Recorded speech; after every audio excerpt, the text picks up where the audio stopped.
The world has taught us to see in silos. You have a class of physics at 10, economics at 11, you read history after lunch. Your success is individual. It's an effort of what you put in is what you're told. This device tells you something else. It, to a siloed mind, is just a technical gizmo. To a systems mind, somebody who's thinking holistically, it is a map of very intricate human connections. The cobalt from Congo, you have hardware coming from China and Taiwan, you have software written in India, you have glass manufactured in Japan. The device is a physical manifestation of the stark reality the world faces, which is nothing exists in isolation. Today, I want to draw parallels between deep science, spirituality, and the current affairs. I want to talk about the quantum entanglement that Einstein and Schrodinger discovered, Advaita Vedanta that our philosophers, our guides, our sages have taught over centuries, and the real conflict, the Middle East conflict that's happening, and we'll draw thread through all of that, thread of connectedness. I also want to talk about how isolation and separation are the evils, the greatest evils that we have discovered, the humanity has discovered, which violates the basic, naturally occurring, spiritually, scientifically proven connectedness. So let's talk about physics first. In 20th century, physics came to a halt when in 1930s, Schrodinger and Einstein came up with this theory of quantum entanglement. You guys are STEM students. Simply stated, two subatomic particles that are entangled, if you take them to the opposite ends of galaxy and change the spin of one particle, the other particle, billions of light years away, instantly changes its own spin. They are connected, they are part of the same system. In 2022, a Nobel Prize was awarded when this phenomena was proved in the labs. Einstein, when he discovered, he called it this a spooky action at the distance because it violates the basic notion that to interact, we need to be close together. In reality, we all connected. Universe doesn't care about what our intuitions are. Universe is not a collection of objects. It's a continuous field. Physics proved that. While this was being proven in labs over last century, about 100 years, for thousands of years, our sages talked to us about Advaita. Advaita means no two. The I that we feel inside us is basically a localized expression of universal consciousness. That's what Advaita taught us. It sounds very abstract. Think of it as you see gold ring, you see gold necklace. To a chemist, it's all gold. Everything has a name, a different form, a different function, but ultimately it's all gold. Advaita told us we are the gold.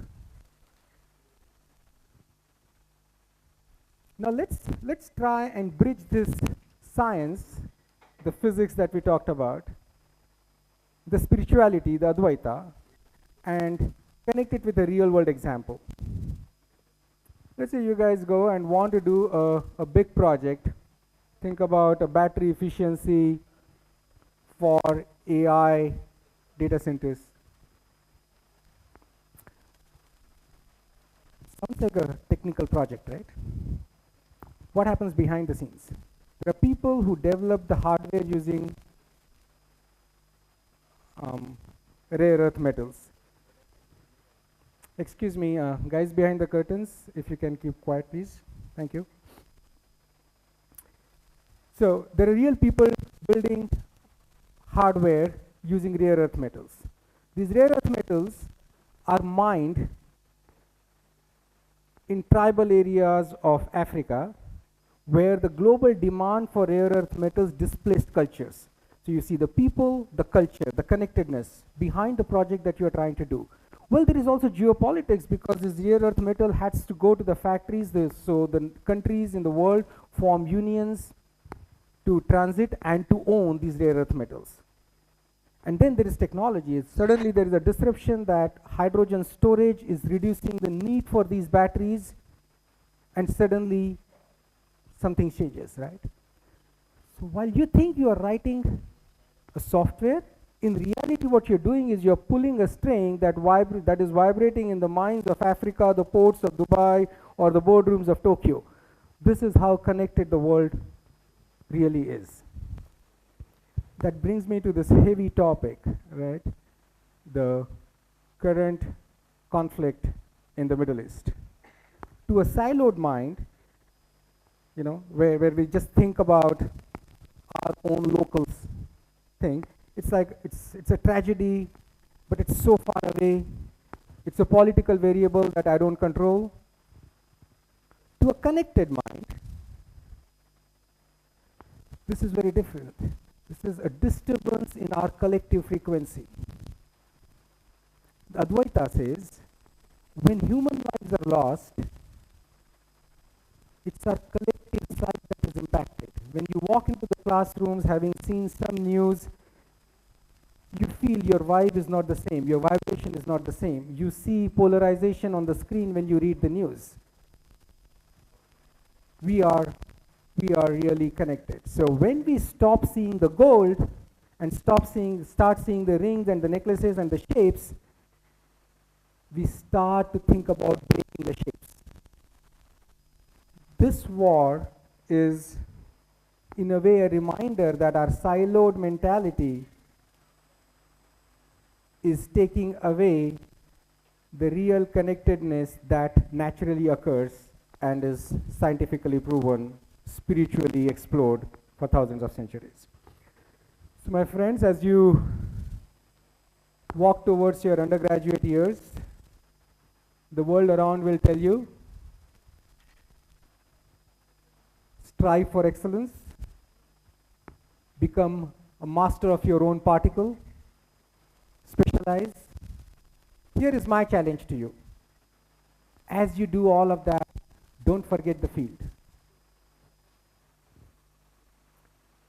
The real connection is not between two ideas. It's between actually the observer and the observed. It's between you and the world or the universe that you want to build.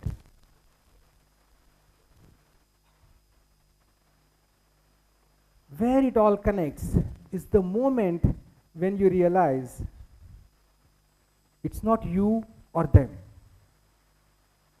It's just us. Thank you.